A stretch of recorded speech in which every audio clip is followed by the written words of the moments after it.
और ये डायलॉग आप मानिए कि इतनी बार रिहर्सल हम लोगों ने किया कि एक बार को तो मुझे खुद ही लगा कि कहीं ऐसा ना हो कि सर गाड़ी रोके और बाहर निकाल दे आते को भागो यहाँ से। ये जो रीटेक होते थे, ये क्या वहाँ कोई फन हो जाता था उसकी वजह से होते थे? आपको याद होगा, शायद वो याद आ गया पहले दिन वाले सेट का। और वो व्यक्ति बार बार एक पैर को लेकर के ये इस तरह से कर दिया करें, मैं दोबारा मुझे घसीट लूं, कोई मुझे उससे कोई परेशानी नहीं, पर मेरा सीन रखना और इस बार डायलॉग और रख दे रहा मेरा। हर कोई अपने उस रोल को जीवंत रूप में शायद जीना चाहता था, तो लाठियां भी रियल में ही बरसा दी और सर को शायद लाठियां लगी भी थी। मुझे जो रोल करना था शायद मैं उसको इतनी शिद्दत से नहीं कर रहा था जितने कि वो पुलिस वालों ने किया था। वही आ रहा था। शैलेंद्र जी को मैं चाहता हूं कि वो हमारे बीच आएं। अब तक मैं आपको बता दूं, शैलेंद्र जी लगभग 80 लघु फिल्मों का निर्माता बन चुके हैं। कई फिल्में आपकी अवार्डी बन चुकी हैं। शैलेंद्र जी, बहुत स्वागत है आपका।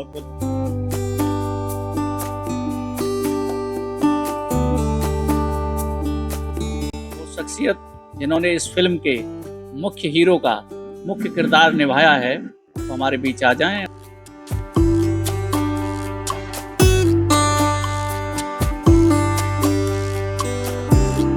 बताइए लोगों को कि आपने किस तरह का अनुभव लगानबंदी आंदोलन के उस महानायक का निभाया। पूरा नाम वैसे मेरा सुरेश पाल सिंह है, मुझे जो है एसपी सिंह के नाम से ही जानते हैं। पेशे से मैं इंजीनियर हूँ। शैलेंद्र जी के बारे में जो मेरा सवाल था कि इनके प्रति आपका जो विश्वास बन रहा था वो कैसे बन रहा था कि जिस शख्सियत से मैं मिल रहा हूँ वो एक फिल्म निर्माता के तौर पर परफेक्ट हैं, फिल्म निर्माता के तौर पर जो शैलेंद्र जी की भूमिका थी, कहीं उस पर कोई क्वेश्चन मार्क दिमाग में आ रहा होगा कि ये फिल्म पता नहीं कैसे बनाएंगे या क्या है? मैं आपकी कई डॉक्यूमेंट्री मैं देख चुका था और उनकी ऊंचाइयों को भी मैंने देखा, पढ़ा, सुना। मुझे लगा कि मैं इनका साथ नहीं दूंगा बल्कि यही मुझे कहीं ले जाएंगे। उसके रूप में आप इस फिल्म में जो देख भी सकते हैं।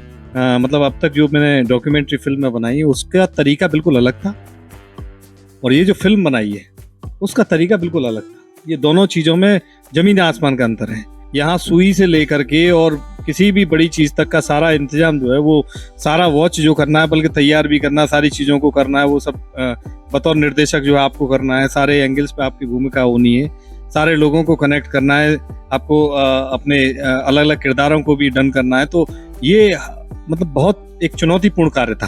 तो पहले दिन सब लोग हम सेट पर मिले, सबको एक हल्का सा ब्रीफ किया, उनको अच्छी तरह से बताया कि क्या है क्या नहीं है। और कुछ सीन जो है हमने उस दिन भी जा करके आपके साथ, आप चूंकि रहे थे उस दिन जो है, तो हमने उसमें सीन शूट किए। और उन सीन को शूट करने में मैं सर की प्रशंसा करूंगा कि डायलॉग्स जो हैं वो बहुत कुछ उनको बताने में, समझाने में दिक्कत नहीं हो रही थी। एक तरीके से फिल्म की हम बात कर रहे हैं तो कहीं ना कहीं पहले से डायलॉग्स दे दिए जाते हैं, स्क्रिप्ट दे दी जाती है, तो आप ऑन द स्पॉट करते थे ऐसा?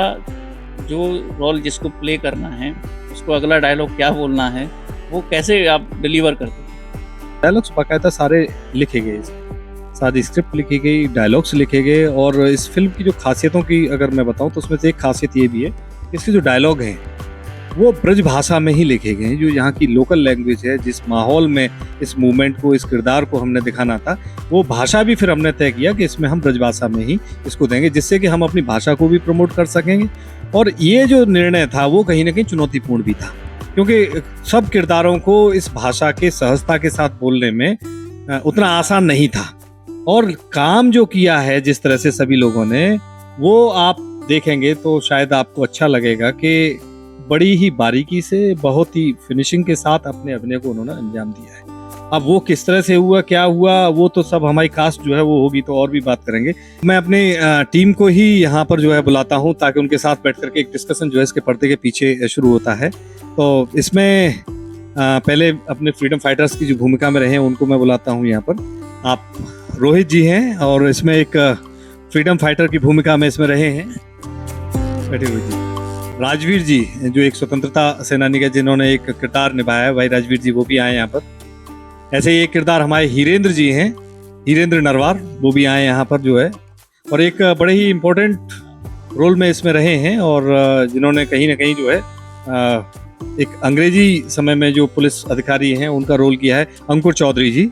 और अंकुर चौधरी जी, मैं चाहूँगा कि आप भी आएँ और सारी, तो ये आज कुछ वो टीम का किरदार हैं जो उस फिल्म में जुड़े। मैं इसमें अपनी बात जोड़ देता हूँ, ये जो स्टार्स हैं जितने भी हमारी जो इसके अभिनय जिन्होंने किया है, ये अपने अपने क्षेत्र के महारथी हैं। हीरज जी एक साहित्य जगत में एक बड़ा प्रतिष्ठित सा नाम है, अंकुर चौधरी जी अपने क्षेत्र में अपना प्रतिष्ठित नाम है, राजवीर जी अपने उसमें हैं, रोहित कुमार जी अपने समाज सेवी भी हैं और उससे भी जुड़े हुए हैं। एसपी सर, आप बताए, एसपी सर एक इंजीनियर के तौर पर उन्होंने एक लंबी सेवाएं दी हैं, आज भी वो एक्टिव रहते हैं। और राज यादव जी जो खुद इसका एक टीम का एक महत्वपूर्ण हिस्सा हैं, ये पर्दे के पीछे रहे हैं। राज जी इन्होंने अपने उसको जो है पर्दे पर भले अपनी शक्ल जो है वो न दिखाई हो, लेकिन पर्दे के पीछे एक बहुत महत्वपूर्ण भूमिका में एक सीनियर जर्नलिस्ट हैं। और उसी तरह से तो ये सारी टीम जो है हमारी उस तरह से एसोसिएट, और जितने भी लोग इसमें जुड़े वो एक एक मोती की तरह से हैं। अगर बतौर निर्देशक मैं इस फिल्म में अपने इनके साथ अनुभव को साझा करूं, और बतौर निर्देशक मेरा कैसा, वो तो आप इनसे पूछे बगैर मानेंगे नहीं, वो आप पूछिएगा। लेकिन मैं अपने कास्ट के रूप में अगर कहूँ, एक अभिनेता के तौर पर कहूँ, तो सभी ने बहुत कोऑपरेट किया। अगर मैंने कभी कभी ऐसा होता था, समय कम दिए भी मैंने इनको कहा कि भाई आपको यहाँ पर आना है, मुझे याद नहीं है कि किसी ने भी उसको लेकर के मना किया हो। कहीं भी कहा, एक दिन पूर्व डिसाइड हुआ कि ये फलानी जगह सेट लगेगा और आप सभी लोगों को यहाँ पर आना है, तो वो सब वहाँ से समय पहुँचे, पूरा समय दिया, पूरा ऊर्जा दी और बड़े मतलब मन से उसको अभिनय को किया। कई बार टेक हुए तो झंझलाहट नहीं होती थी किसी तरह का, और जो हमारी एक कमी थी या कुछ भी कहिए, वो ये जब तक हमें संतुष्टि नहीं होती थी, जब तक वो सीन जो है वो हम रीटेक कराते रहते। तो ये सबके साथ ही हुआ होगा कि नहीं, ये वाला नहीं। ये एक सवाल मेरा यहाँ ये है कि ये जो रीटेक होते थे, ये क्या वहाँ कोई फन हो जाता था उसकी वजह से होते थे, या वो अपना रिहर्सल नहीं कर पाते थे, क्या रहता था? हाँ, मैं बताता हूँ, देखिए कई चीज़ें थी इसके पीछे कारण, रीटेक होने के पीछे।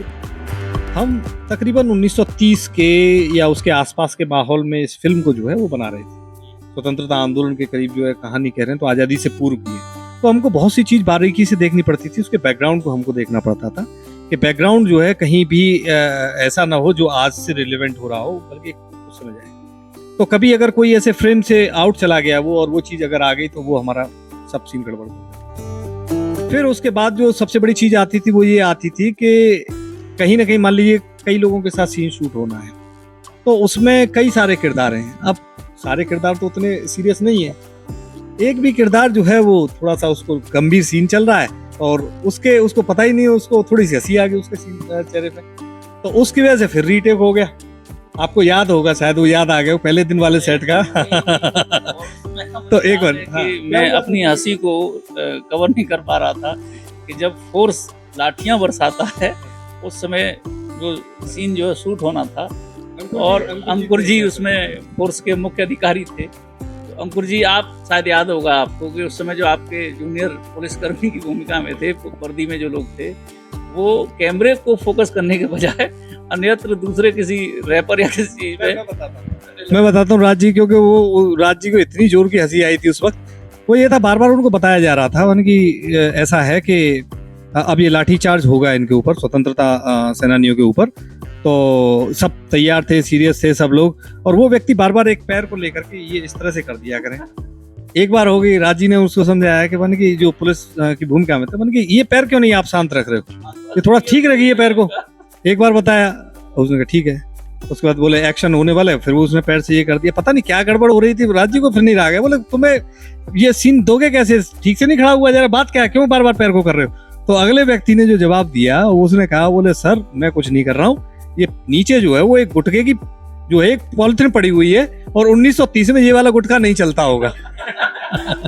तो ये सुनते ही जो है राज जी को इतनी जोर की हंसी आई, और पूरे सेट पे जो है वो जो एक सीरियस सीन होना था, हंस हंस के लोटपेट हो गए कि बोले देखो व्यक्ति कितना किरदार में ढल गया है, और वो इस बारीक सी चीज पे भी ध्यान दे रहा है कि उस वक्त ये वाली कंपनी का कम से कम गुटखा नहीं चलता था। तो ऐसे कई तरह के जो है वो सीन होते थे।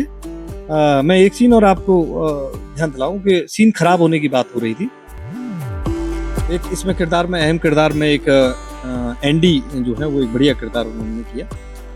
और उस वक्त जो था वो ये इसी सीन का पार्ट था और लाठीचार्ज के होना था, और उसके बाद जो है वो जो अंग्रेज पुलिस है वो उनको खींच करके ले जा रही है।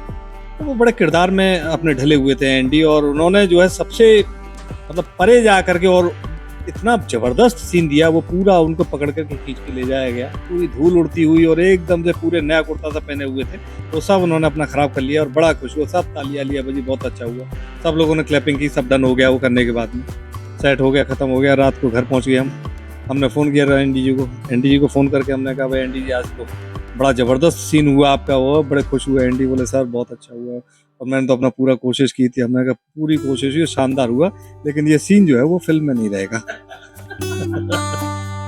एंडी जी एकदम शॉक्ड हो, बोले सर इतना सीन तो बढ़िया हो गया, अब फिल्म में क्यों नहीं रहेगा, ये कौन सी बात हुई, तो मुझे समझ नहीं आई। मैंने बात दरअसल हुई क्या कि ये 1930 के तकरीबन का परिदृश्य है, और उसके जो बैकग्राउंड में जो है कुछ ऐसी चीजें आ गई और कुछ जो है जो नहीं होनी चाहिए थी, तो मुझे न चाह करके भी वो सीन जो है रखना पड़ेगा। तो एंडी जी ने बड़ा इतना पैशनेट होकर मुझसे कहा, बोले सर घिसवा चाहे मुझे 4 बार लो, मैं दोबारा मुझे घसीट ले, कोई मुझे उससे कोई परेशानी नहीं, पर मेरा सीन रखना और इस बार डायलॉग और रख देना मेरा। तो ये जो पैशन था हमारे किरदारों के बीच, उसने मुझे बड़ा इंस्पायर किया, और फिर उन्होंने निभाया भी। उन्होंने वास्तव में 3-4 बार ही उस सीन को दोबारा फिर उनको पुलिस वालों ने रीटेक हुआ, घसीटा, उन्होंने फुल सेटिस्फेक्शन थे, और वो उससे भी जबरदस्त तरीके से सीन शूट हुआ। तो कई जो सीन हैं, अब ऐसे सीन में हमारे रोहित जी बैठे हुए हैं, उनको याद होगा एक सीन है जो हम जा करके बिल्कुल यमुना किनारे जो है वहाँ उसको सीन को शूट कर रहे थे। पूरा सीन बताइए, जब गाड़ी से हम मूव कर रहे थे उस वक्त क्या था, और जब कैमरा चला तब क्या था? बहुत धन्यवाद सर। मैं कभी इस तरीके के अभिनय के क्षेत्र में कभी कोई कार्य किया नहीं था, मगर ये था कि सर ने मुझे आदेश किया कि इस तरीके का कोई चीज़ है, और मुझे ये कॉन्सेप्ट जो था, ये स्टोरी बहुत ही पसंद आई, और मैंने सर से पहली बार में कह दिया कि जो भी सर आप करने जा रहे हैं, मुझसे जो हो सकेगा, जो आप मुझसे कहेंगे मैं करने के लिए तैयार हूँ। क्योंकि इस फिल्म के अंतर्गत बहुत सैकड़ों व्यक्ति, जहाँ तक मुझे याद हैं, जिन्होंने अपने अपने किरदार निभाए हैं इस फिल्म में, और मुझे लगता है शायद उससे भी कहीं ज़्यादा रहे होंगे। एक बार का सीन था कि सर गाड़ी चला रहे थे खुद, और छोटे भैया जो हैं सर के, वो बगल में बैठे हुए थे। तो सर ने मुझसे बोला कि हम जैसे लोकेशन पे पहुंचे उससे पहले आप लोग दोनों रिहर्सल कर लो अपने, तो वहाँ पहुंचने में हमें, जब वहाँ पहुंचेंगे तो समय ज़्यादा खराब नहीं होगा। तो मुश्किल से 1 से 1.5 मिनट का एक डायलॉग था, जिसको हम लोगों ने, मैंने और वंशी भैया ने कम से कम 20 से 25 बार उसको रिहर्सल किया आपस में। और वो बहुत ही छोटा सा सीन था कि क्यों हो रही भैया, देखियो जो आवाज़ से गायकी आ रही है। और ये डायलॉग आप मानिए कि इतनी बार रिहर्सल हम लोगों ने किया कि एक बार को तो मुझे खुद ही लगा कि कहीं ऐसा ना हो कि सर गाड़ी रोके और बाहर निकाल दे आते को, भागो यहाँ से, क्योंकि इससे छोटा शायद सीन नहीं हो सकता था। तो मुझे ऐसा लगता है कभी कभी कि जिन चीज़ों को हम बहुत आसानी से टीवी पे देख रहे होते हैं, वो उतनी आसान होती नहीं है। और जब कैमरा सामने होता है हमारे, और सबसे बड़ी चीज़ कि डायरेक्टर सामने होते हैं, और क्योंकि हमें पता है कि अगर हम कोई सीन खराब कर रहे हैं तो वो केवल एक सीन है, लेकिन जब हम बतौर डायरेक्टर की नज़र से उनको देखते हैं तो उनके लिए पूरा फिल्म का सेटअप ही खराब हो रहा है। रोहित जी, उस वक्त हम बैठे हुए थे वहाँ यमुना किनारे, एक खेत हमने चुना जहाँ 2 किसान, उस वक्त की किस तरह का माहौल था, किस तरह से किसान जो प्रताड़ित था, पीड़ित था, उसके बारे में आपका एक सीन था। और वो कहीं एक किरदार को हंसी आ जाती थी बोलते बोलते, जब तक दूसरा उसमें लय में आता था तो कहीं ना कहीं दूसरे का गड़बड़ हो जाता था। मैं सोचता कई टेक हुए, टेक पे टेक होकर के, लेकिन जब तक हम लोगों को विशेष रूप से मुझे जब तक उस सीन का एक संतुष्टि नहीं हो जाती थी, जैसा किरदार का सीन चाहिए मुझे, तो मैं तब तक उसको टेक कराता था। कई सीन तो ऐसे हुए जो डन हो गए और बाद में लगा कि ये शायद जो है वो उस लेवल के नहीं हुए जैसा मैं चाह रहा हूँ, तो उनको फिर से हमने रिवाइज किया, वो सारे चीज किए। मुझे याद है उसमें कहीं एक लाठी चार्ज का जो सीन है, उसमें सर को कई सारी, मुझे लगता है रियल में भी लाठियां लगी हैं, क्योंकि हर कोई अपने उस रोल को जीवंत रूप में शायद जीना चाहता था, और जो फोर्स था वो भी जीवंत ही हो गया था, तो लाठियां भी रियल में ही बरसा दी, और सर को शायद लाठियां लगी भी थी। हाँ, उस समय जो है मुझे जो रोल करना था, शायद मैं उसको इतनी शिद्दत से नहीं कर रहा था जितने कि वो पुलिस वालों ने किया था। वही आ रहा था। देखिए दरअसल क्या है कि इसमें वो पक्ष भी मौजूद है जिसने अपना पूरा मौके का फायदा उठाया और वो कहीं ना कहीं जो अंग्रेज पुलिस के रूप में उसमें रोल किया, अंकुर चौधरी जी, उन्होंने किरदार को बखूबी उसमें निभाया है अंकुर जी ने। और उसमें जैसे मैंने अंकुर जी को कहा कि मैंने कि अंकुर जी आपको किरदार निभाना है, तो इनकी पर्सनैलिटी उनको देखते हुए मैंने कि उस वक्त के शोषित किसान आप नहीं लग रहे हो, तो आपकी जो लुक है वो कहीं ना कहीं रोबीली दिख रही है, तो आपको जो है हम पुलिस के रूप में चाहते हैं। तो उन्होंने कहा बोले सर आप कोई सा भी किरदार दे दो, जो जहाँ चाहो वहाँ मैं तो आपसे आप कहीं वहाँ कर लूँगा, यही शायद कहा था अंकुर जी। तो अंकुर जी आप बताइए कि बतौर पुलिस के आपको जब जब मौके मिले तब आपने इनको बख्शा, इन पर रहम किया कि क्या था, कैसे इंस्ट्रक्शन देते थे?